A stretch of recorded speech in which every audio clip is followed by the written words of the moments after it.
살아계신 하나님 아버지, 지난 한 주간도 우리를 지키시고 보호하여 주셔서 건강한 몸과 마음으로 예배 드릴 수 있도록 인도하여 주신 것 감사합니다. 주님 은혜로 한 주간을 살면서도 은혜와 덕을 끼치지 못하고 기도의 가르침을 받았음에도 불구하고 염려하고 근심했던 모든 불신앙들을 고백하오니 용서하여 주옵소서. 예배의 장소가 어디든 그곳이 흩어진 오리동 제1교회이오니 주님이 함께 하심을 기억하며 신령과 진정으로 예배드릴 수 있도록 인도하여 주옵소서. 하나님 아버지, 코로나란 이유로 우리의 마음이 점점 나태해지고 있음을 깨닫습니다. 에스겔 선지자의 말씀처럼 여기는 녹슨 가마와 같은 세상입니다. 우리의 신앙이 녹슨 가마와 같지 않게 하여 주옵소서. 우리의 마음이 주를 경외함으로 우리 안에 구원의 즐거움이 가득하게 하여 주옵소서. 노아 홍수 때 세상 사람들은 먹고 마시고 시집가고 장가가고 난리법석을 떨고 있었지만 노아는 하나님이 데려가실 때까지 열심히 주의 일을 하고 있었고 홍수에서 구원 얻을 방주를 짓고 있었습니다. 우리가 지금 어떤 상황에 있든지 우리의 믿음이 신실한가를 돌아보며 흐트러졌던 마음을 말씀으로 다잡고 묵묵히 주신 사명을 감당하며 갈 수 있도록 인도하여 주옵소서. 세상은 지금 환란이 극에 달해져 있습니다. 세계는 바이러스와 홍수와 불로 인하여 두려움 가운데 있습니다. 그러나 우리 주님께서는 난리와 난리 소문을 듣겠으나 너희는 삼가 두려워하지 말라 하셨습니다. 마지막 때는 오직 성부 하나님만 아신다 했사오니 항상 깨어 등과 기름을 준비하고 하나님의 오심을 기다리며 놀라운 복음을 전할 수 있는 힘을 모을 수 있도록 인도하여 주옵소서. 코로나로 절망하며 원망하고 분노하고 있는 이들의 마음이 치유되기를 원합니다. 그칠 줄 몰랐던 폭염도 어느덧 아침 저녁 선선한 바람이 불어오듯 코로나도 지나갈 것을 믿사오니 경제적 어려움으로 생업을 잃어버리고 깊은 좌절과 상심 속에 있는 이들을 위로하여 주옵소서. 질병으로 힘들어하는 이들을 치유하여 주옵소서. 광야가 힘들지만 아름다운 것은 샘 솟는 샘이 어딘가에 있기 때문인 것처럼 우리에게 목마르지 아니하는 샘물이 되시는 예수님을 만나는 역사가 있게 하여 주옵소서. 오늘은 우리 대한민국이 일제의 식민지 속에 살다가 다시 광복을 맞이한 귀한 날입니다. 수많은 선열들의 수고와 희생으로 탄생한 우리 대한민국을 축복하여 주옵소서. 태초부터 세상 끝날까지 모든 역사를 지켜보시고 계획하시고 인도하시는 분은 오직 하나님 한 분뿐임을 고백하오니 우리 대한민국이 과거의 아픔에 얽매여 사는 나라가 아니라 하나님의 영광을 볼 수 있는 나라가 될 수 있도록 인도하여 주옵소서. 더 이상 옛 이스라엘과 유다처럼 한 민족이 남북으로 나뉜 채 서로 미워하고 싸우며 세월을 낭비하지 않게 하시고 속히 민족이 하나 되어 겸손히 하나님의 뜻을 이루는 복된 민족 되게 하여 주옵소서. 어려운 시기에도 필요를 채워주셔서 우리 오리동 제1교회가 든든하게 세워져 가게 하여 주신 것 감사합니다. 주님의 뜻과 섭리 가운데 우리 교회를 이곳에 세우시고 영혼 구원의 사명을 감당하게 하신 하나님 아버지, 점점 복음 전하기 힘든 세상이지만 주님 말씀에 순종하여 이 지역에 잃어버린 영혼들을 찾아 주님 앞으로 인도하는 교회 되게 하여 주옵소서. 이 시간 하나님의 말씀을 대언하시는 담임 목사님 주님 능력의 장중에 붙들어 주시고 엘리야에게 주셨던 영역을 갑절로 입혀 주옵소서.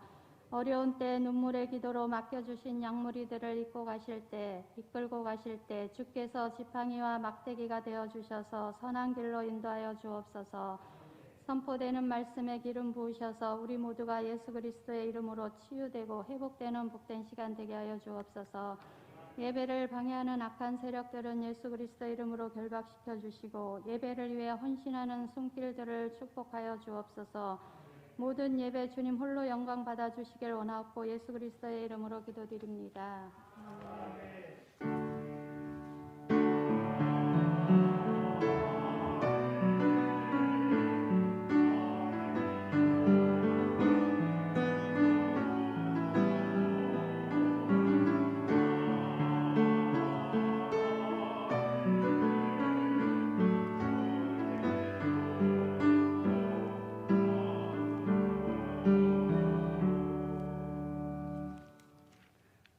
이 시간 우리에게 주시는 하나님의 말씀 신약 성경 에베소서 5장 15절에서 21절 말씀입니다.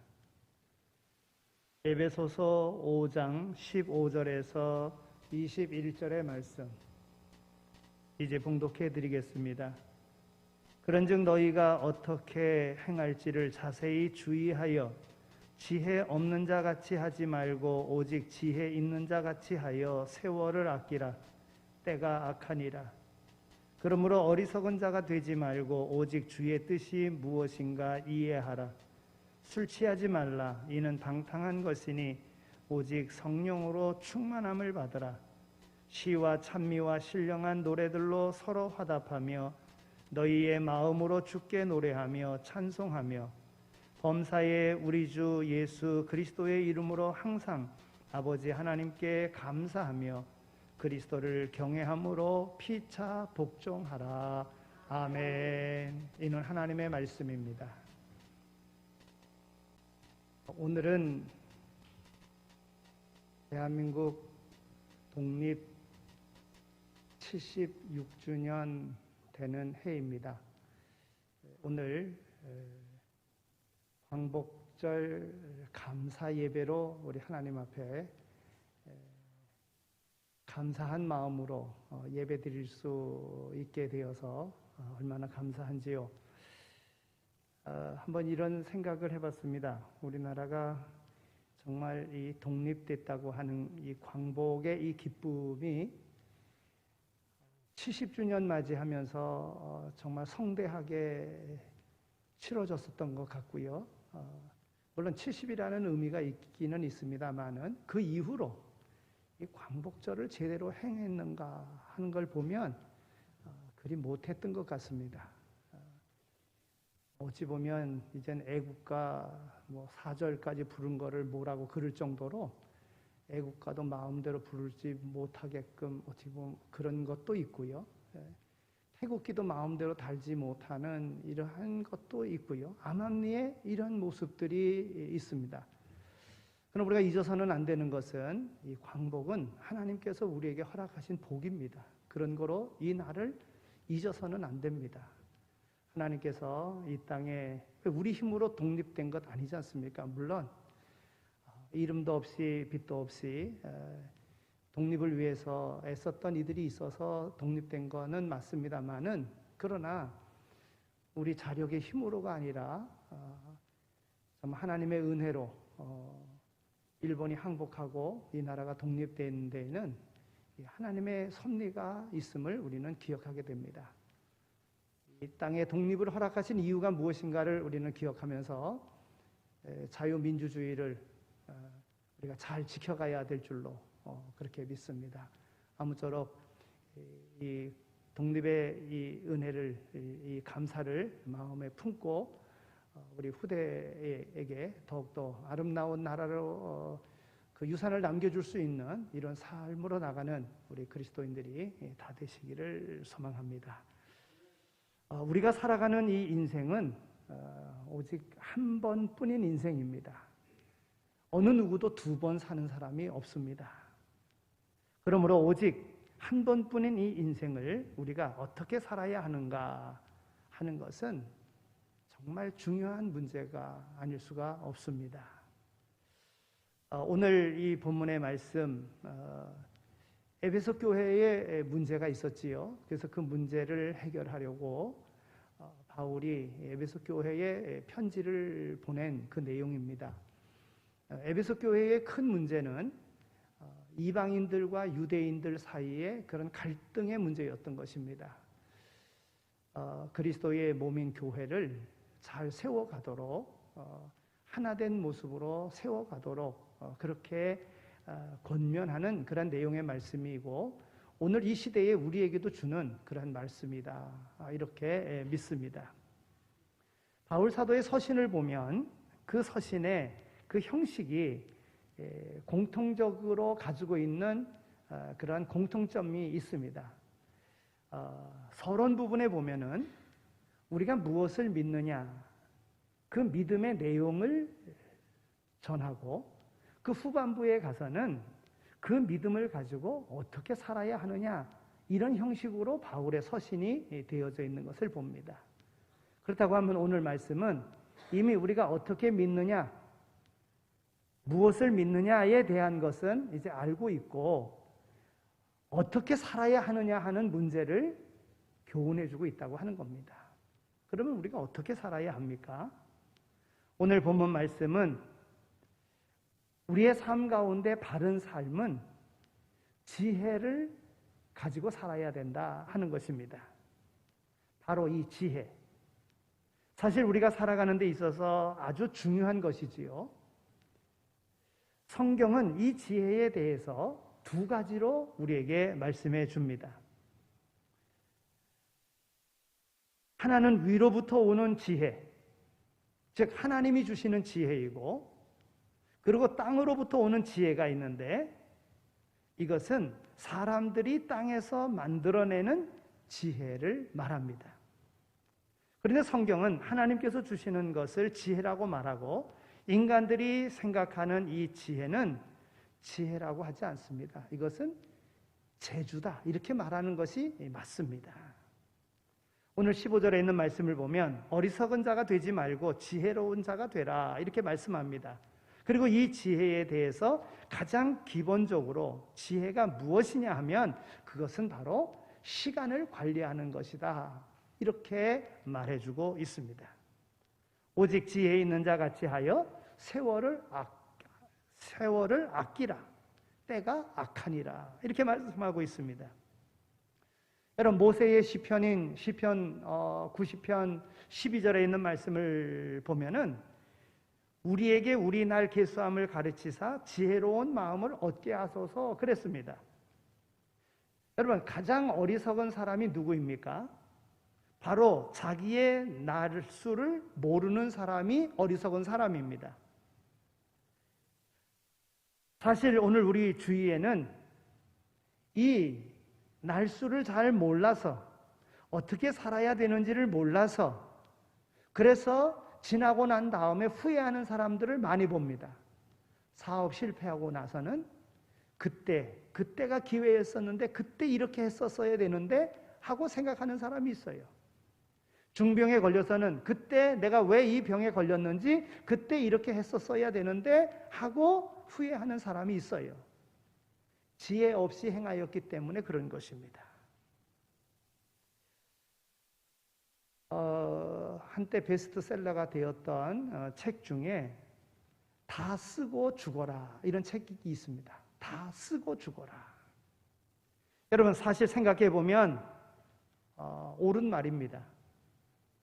다 쓰지 못하고 죽으면 어리석은 사람이라는 것이지요.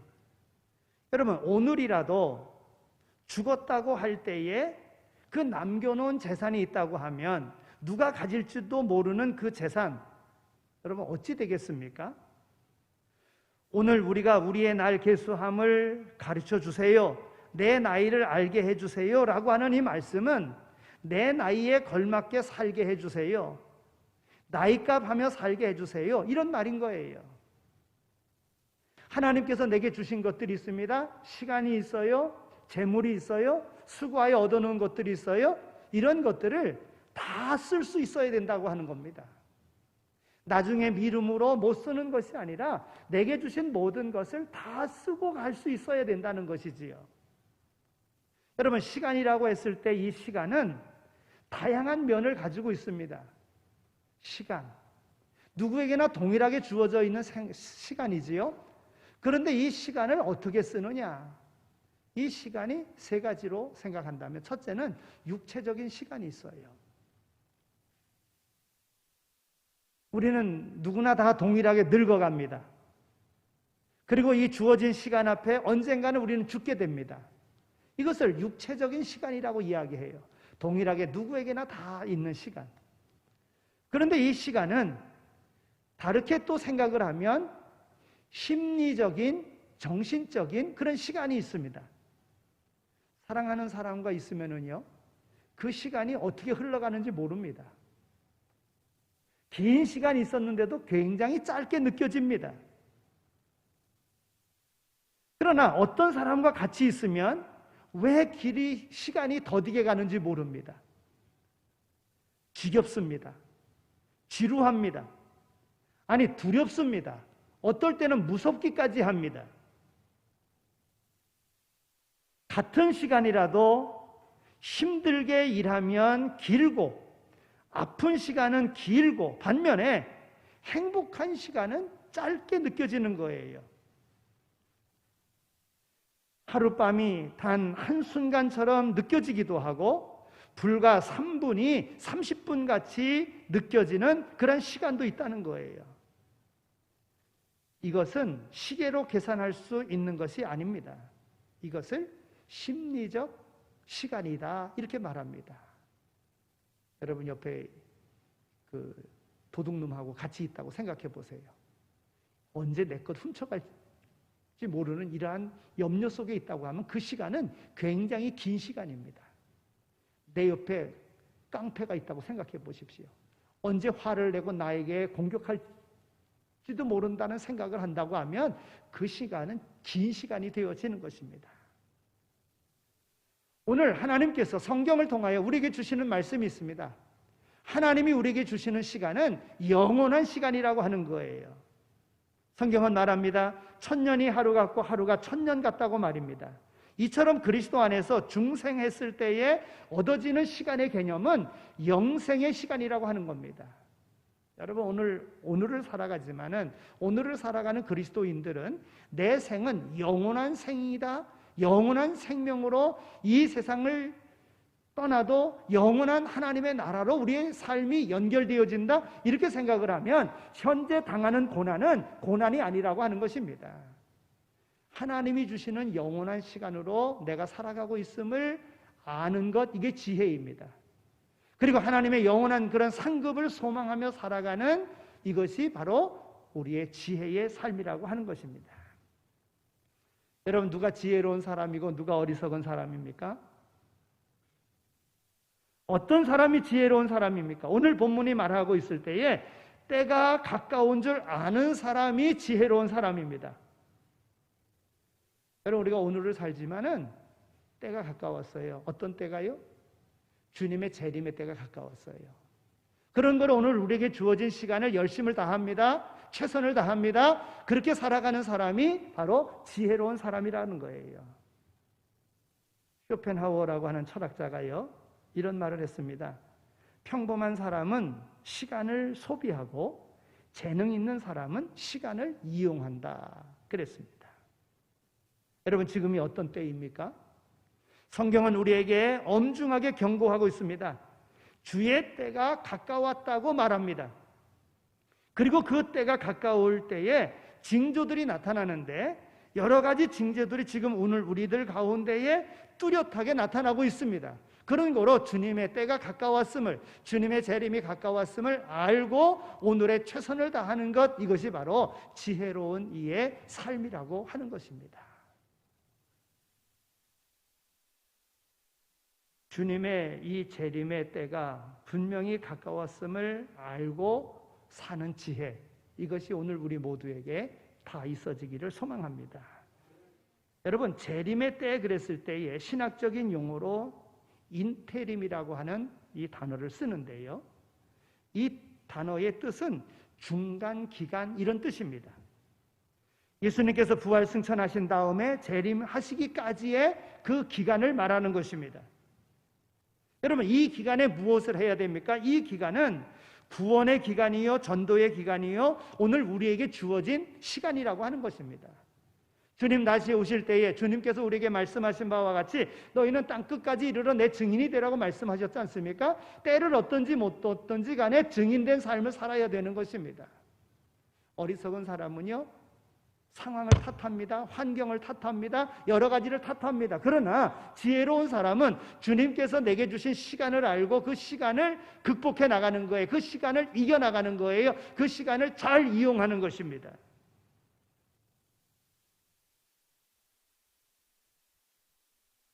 주님께서 내게 주신 이 재림의 때, 주님께서 내게 허락하신 이 기간, 개인에게도 적용이 되어지는데 개인적인 인테림이라고 하는 것은 지금 숨 쉬고 있다고 하는 것, 그리고 언젠가는 이 숨이 끊어질 때가 있다고 하는 것입니다. 이제부터 정신없이 오락가락할 때가 아닙니다. 그 때가 가까웠습니다. 그런 거로 그 때를 계산하며 살아야지만이 지혜로운 이의 삶이라 말할 수 있습니다. 이 시간 우리가 무엇을 해야 합니까?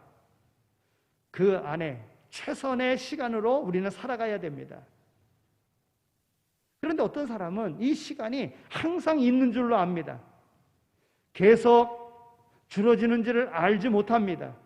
내가 계속적으로 주어져서 언젠가는 있을 것이다, 계속 있을 것이다, 시간은 내게 있다, 기회는 내가 있다, 이렇게 생각하고 살아간다는 것이지요.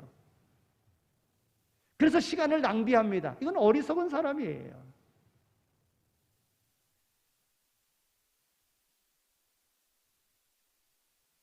여러분, 그러나 시간이라고 하는 것은 건강할 때의 시간과 젊었을 때의 시간과 늙었을 때의 시간, 이 시간은 같지가 않습니다.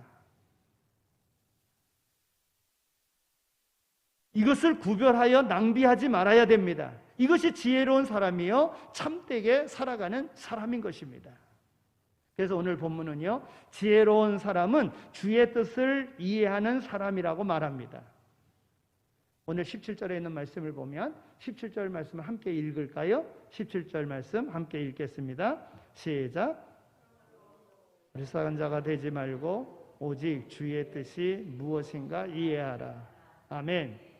여러분, 내 편에서 생각하지 말고 주의 뜻이 무엇인가, 하나님의 경륜 속에 오늘 내가 무엇을 하여야 하는가, 이것을 생각하라고 하는 것입니다. 여러분, 주님의 뜻, 주님의 생각은 그렇게 복잡한 것 아닙니다. 오늘 우리에게 주님께서 우리에게 주시는 것, 오늘 우리의 삶은 하나님을 찬송하며 살라고 하는 거예요. 하나님의 이름을 영광되게 하며 살라고 하는 것입니다. 그것이 바로 예수 믿는 거예요. 물론 쉽다고 생각하면 쉽지만 어렵다고 생각하면 굉장히 어려운 겁니다. 어떤 사람은 막 돈을 갖다 주고 믿으라 그래도 아주 안 믿는 사람들이 있어요. 예수 믿는 것, 이것이 하나님 앞에 영광 돌리는 것입니다. 하나님의 말씀을 믿는 것, 아멘하여 하나님 앞에 영광을 돌린다 그랬는데, 아멘하는 것, 하나님을 찬양하며 영광 돌리며 사는 것, 이것이 지혜예요. 주님이 원하시는 게 바로 그것입니다. 오늘 우리의 삶에서도요, 우리가 어떻게 하나님 앞에 영광 돌리며 살 것인가, 그거 참 힘든 것이다, 이렇게 생각하는 사람이 있겠지만은, 하나님은 오늘 우리를 구원하시고자 하는 게 하나님의 뜻입니다. 그리고 우리를 통해서 복받게 하시고자 하는 것이 하나님의 뜻입니다. 그 복받는 길이 바로 복음을 전하여 그 영혼을 살려내는 것, 이것이 바로 복받는 길이에요. 가장 하나님 기뻐하시는 일인 겁니다.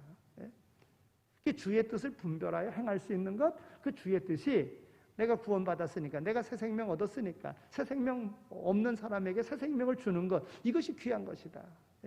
그래서 나라의 독립을 위하여, 나라의 불안정을 위하여 나라를 바르게 세워주고 바르게 도와주고 하는 그 나라들이, 어떤 나라들이 그런 일을 합니까? 기독교 정신에 있는 나라들이 그런 일을 하는 거예요. 하나님께서 맡기신 사명이기 때문에 그런 거예요. 오늘 우리나라도 그와 같은 정말 하나님의 은혜를, 하나님의 뜻을 아는 그런 나라들이 이 나라를 도와서 이 나라를 독립되게 한 거예요. 그렇다고 하면 이 나라도 마찬가지로 그런 은혜에 빚진 그런 마음으로 다른 나라들, 어려운 나라들 도와줘야 되는 거예요. 그래서 선교하는 거 아니겠어요? 오늘 우리의 삶에서도요, 여러분, 우리의 삶에 가장 필요한 게 뭡니까? 우리는 굉장히 아주 크고 엄청난 것이 우리 각자에게 필요한 것 같지만은 그렇지 않습니다. 오늘 우리에게 필요한 것은 아주 단순하며 아주 소박하며 그런 겁니다. 그것을 무엇으로 알 수 있느냐면 오늘 우리의 인사를 통해서 알 수 있어요. 여러분, 우리가 인사할 때 뭐라고 인사합니까? 안녕하세요? 안녕하십니까? 이렇게 인사하잖아요. 여러분, 삶 속에서 안녕, 평안함, 여러분, 도둑과 같이 산다면 평안하지 않지요. 깡패와 더불어 산다면 평안하지 않지요. 그러나 마음에 평안하냐 이거예요. 안녕하냐 이 말입니다. 주님과 더불어 함께하면, 주님의 뜻 가운데 함께하면, 그런 이들과 더불어 함께하면 안녕한 거예요. 평안한 거예요. 또 인사할 때 뭐라고 합니까? 요즘 건강하세요? 이렇게 인사합니다. 식사는 하셨어요? 이렇게 인사합니다. 여러분, 이것이 오늘 우리의 삶에 필요한 것들이에요. 잘 먹고 잘 소화시키고, 예? 이것이 오늘 우리의 삶에 정말 필요한 것들입니다. 예? 주님이 오늘 우리에게 원하시는 것도 바로 그겁니다. 예? 내가 주님의 뜻 안에서 내 뜻을 이루며 살아가는 것, 이제 그것이 내 뜻대로 하나님의 뜻이 움직여지기를 바라는 것이 아니라 하나님의 뜻이 내 삶 속에서 이루어지기를 하나님이 원하신다고 하는 이러한 생각으로 하나님의 뜻이 이루어지기를 바라는 마음으로 살아가는 이가 바로 지혜로운 이라고 하는 거예요. 그런데 오늘 우리는 너무나도 욕심이 많습니다. 그래서 고민도 많습니다. 아는 것도 많고 먹고 싶은 것도 많습니다. 그래서 복잡합니다. 사실 우리가 조금만 생각해 보면 인간의 소원은 아주 간단한 것이라 하는 것이지요. 잠 잘 자고 잘 먹고 잘 소화시키고 건강하고 한 것. 이러한 소박한 주님의 뜻을 생각하면서 그 주님의 뜻 안에서 자기의 소박한 소원을 말씀드리면, 그리고 그와 같은 것을 하나님 앞에 아뢰며 살아가면 그와 같은 삶을 살아가는 이에게는 행복이 주어지게 되어져 있는 것입니다. 그런데 자기 일에 집착해서 힘들어하는 사람은 바로 어리석은 사람이 되는 겁니다. 오늘 본문은 지혜로운 사람은 오직 성령에 충만하여 산다고 말씀하고 있습니다. 여러분, 성령 충만해 가지고, 다시 말하면 영성으로 그 성령의 역사하심을 따라서 살아가는 이가 바로 지혜로운 삶을 살아가는 자라고 하는 겁니다. 오늘 우리의 삶을 놓고 볼 때에 어떤 때는 영이 지배할 때가 있고 어떨 때는 육이 지배할 때가 있습니다. 영에 속한 사람이라고 육에 속한 그런 모든 것을 떨치고 살아갈 수는 없습니다. 세상에 살아가기 때문에 세상 가운데서 하나님의 뜻대로 영에 속한 사람으로 살아갈 때가 있지만은, 그러나 육적인 그런 삶을 추구할 때도 있습니다. 그러나 성화되어져 가는 겁니다. 점점 영적인 사람으로 변하죠. 하나님의 뜻, 주님의 뜻대로 살아가는 거예요. 그러니까 우리의 삶을 놓고 볼 때에 내가 하나님의 뜻 안에서 영적으로 그렇게 살아가는 삶의 비중이 큰가 작은가, 이렇게 보면은 우리가 내가 영에 속한 사람인가 육에 속한 사람인가 알 수 있는 거예요. 그런데 육에 속한 삶을 살았을 때는 항상 염려와 걱정과 근심이 있지만, 영에 속한 그런 삶을 살았을 때는 항상 기쁨과 감사가 우리에게 있었다고 하는 거예요. 그런 거로 항상 영에 속한 사람으로 주님의 뜻을 이루는 그런 삶을 살아가기를 힘써야지만이 되는 것입니다. 여러분, 지혜롭지 못한 사람을 우리는 육에 속한 사람이라고 이야기합니다. 그런 사람의 특징이 어떠합니까? 술 취합니다. 방탕합니다. 맑은 정신을 술 취함으로 몽롱하게 만듭니다. 술 취해가지고 육체의 욕망을 따라 산 그러한 시간은 버려진 시간입니다. 그것은 생명을 잃어버린 그런 시간인 것입니다. 그래서 오늘 말씀은 이렇게 살아서는 안 된다. 세월을 아끼라 말씀하고 있는 것입니다. 여러분, 여기 세월을 아끼라고 하는 이 말은요, 아주 중요한 의미를 담고 있습니다. 세월을 아끼는 것, 이것은 지혜입니다. 오늘 본문의 세월을 아끼라고 하는 이 말에는 이 아낀다는 말, 이 원어의 그런 뜻은요, 바로 속량한다 이런 뜻을 가지고 있습니다. 구원한다, 대속한다 이런 뜻을 가지고 있어요. 그런데 이것이 헬라어로서는 이보다 더 깊은 의미를 담고 있습니다. 아낀다고 하는 이 세월을 아낀다고 하는 이 말, 헬라어로서의 그 어원은요, 대가를 지불하라 이런 뜻을 가지고 있습니다. 그러니까 예수님께서 오늘 우리를 대신하여 십자가를 지심에 그 모든 내용이 다 담겨져 있는 거예요. 우리를 대속하시고요, 대가를 지불하시고요, 우리를 구원하시고요, 우리의 죄를 속량하시고요. 이런 뜻이 다 담겨져 있는 거예요. 그러니까 세월을 아끼라 그랬을 때에 시간을 아끼는 것, 이와 같은 의미가 담겨져 있는 것입니다. 여러분, 무엇이든지 좋게 만들려고 하면 값을 지불해야 되는 거 아니겠습니까? 그냥 되는 일 없습니다. 사람을 고귀한 사람으로 만들기 위해서는 공부를 시켜야 되는 거예요. 훈련을 시켜야지만이 되는 것입니다. 그냥 되지 않습니다. 그 많은 대가를 지불해야지만이 되는 거예요. 우리 자녀들도 그렇지 않습니까? 한 자녀를 훌륭하게 키우기 위해서 어머니들이 얼마나 수고합니까? 그 하나 만들기 위해서 얼마나 고생합니까? 내게 준 시간, 한 시간 한 시간 최선을 다하여 가장 높은 가치의 시간으로, 가장 귀한 시간으로 만들라는 것, 이것이 바로 세월을 아끼라는 말이라는 겁니다. 그러면 어떻게 하면 되겠습니까? 가장 높은 가치의 시간으로, 가장 귀한 시간으로 내가 살기 위해서 내가 반드시 치러야 할 것은 무엇입니까? 오늘 20절에 있는 말씀을 우리 함께 읽겠습니다. 20절 말씀을 읽겠습니다. 20절 말씀 함께 읽습니다. 시작.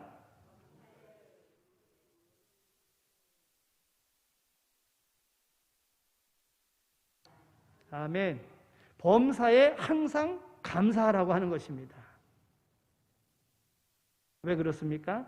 그것만이 시간을 높이는 길이요 얻는 길이기 때문에 그렇습니다. 감사하는 길, 이것은 빼앗기는 시간이 아닙니다. 부득이한 시간이 아닙니다. 창조적인 시간인 것입니다. 그래서 시간을 얻는 길은 바로 감사하는 데 있습니다. 여러분, 감사하면은요, 감사하는 가운데 생산적인 일들이 많이 일어납니다. 감사할 때요, 마음이 기쁩니다. 그래서 더 훌륭한 일을 할 수 있습니다. 기쁜 마음이 자기 능력을 극대화시켜주기 때문에 그렇습니다. 내가 만일에 감사 대신에 원망을 한다고 해보십시오. 원망하고 있는 동안에는 능력이 줄어듭니다. 창조력도 줄어듭니다. 상상력도 줍니다. 지혜도 줍니다. 또한 원망하는 이 이야기를 듣는 사람은 어떻겠습니까? 나를 미워하느라고 아무 일도 못합니다. 그 사람도 그 사람 나름의 그러한 비생산적인 사람이 되고 마는 것입니다. 마음이 어두워지게 되어져 있는 것입니다. 오늘 본문 19절에 있는 말씀을 보면 시와 찬송과 신령한 노래들로 서로 화답하며 너희의 마음으로 주께 노래하며 찬송하며 그랬어요. 여러분, 언제 이런 찬송을 하게 됩니까? 울면서 가슴 치면서 원망하면서 찬송할 수 있습니까? 신령한 노래를 부를 수 있습니까? 오직 하나님의 은혜를 깨달아 감사할 때에 우리는 찬송할 수 있고 기뻐할 수 있는 겁니다. 시와 찬송과 신령한 노래들로 서로 화답하며 기뻐하고 하나님 앞에 영광 돌릴 수 있는 것입니다.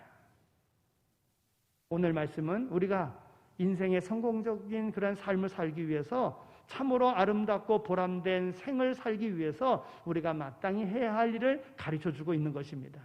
그것은 범사의 모든 일 가운데 항상 감사하는 일입니다. 감사할 때 우리는 찬송하며 기뻐할 수 있습니다. 창의력이 넘치고 값진 그런 삶을 살 수 있습니다.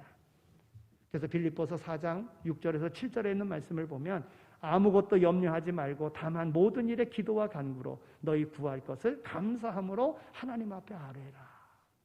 여러분, 원망하며 기도하지 마십시오. 감사함으로 간구하십시오. 하나님께서 응답해 주실 줄로 믿습니다.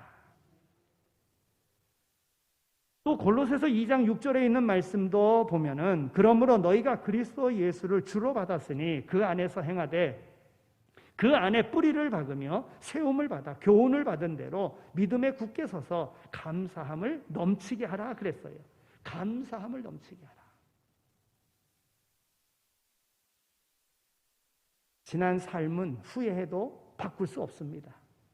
그러나 우리가 할 수 있는 것이 있습니다. 지금부터 하면 되는 거예요.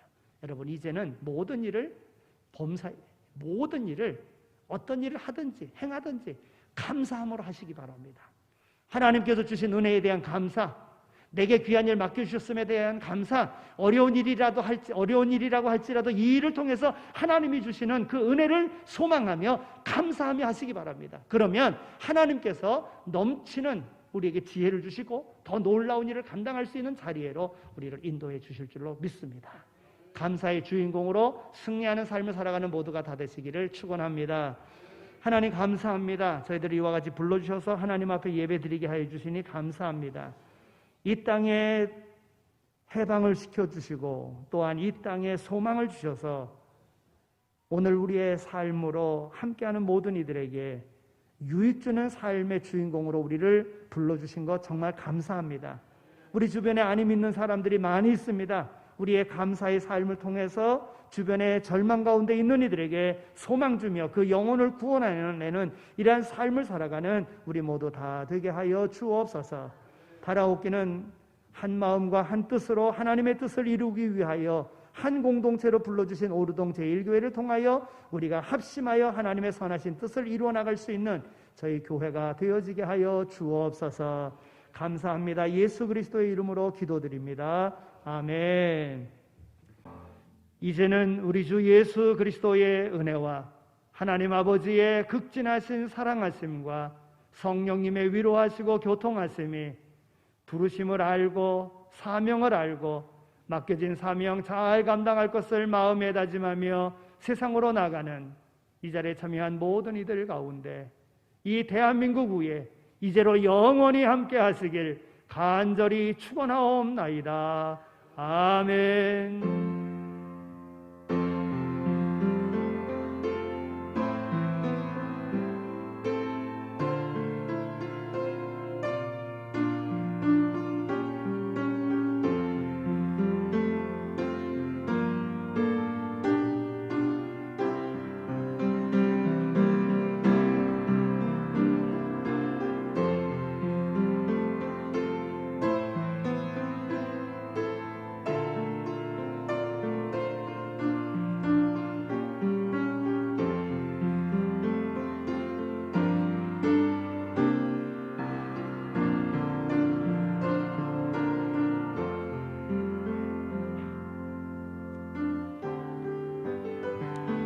그대로 자리에 앉아주시면 재직해